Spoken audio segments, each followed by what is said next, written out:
Sabihin, Nasaan na yung pera mo? sabihin mo na. Ngayon, bibili tayong alak.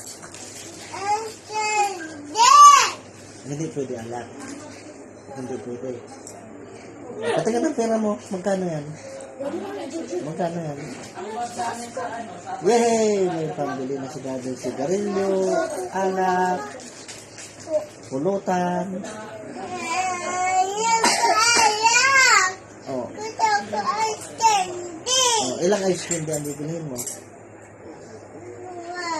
One. Yung sobra kay Daddy na. Yung sukli. Kay Daddy na yung sukli ng isang ice cream din. Bibilihan ka na Daddy isang ice cream din. Tapos yung sobra, ibibili Daddy alak. Opo. Sigarilyo, alak, pulutan. Tapos wala nang ice cream din. Akin na lang yung pera ko. Alo, saan ang kulang na? Kanino pala yan? Kulang?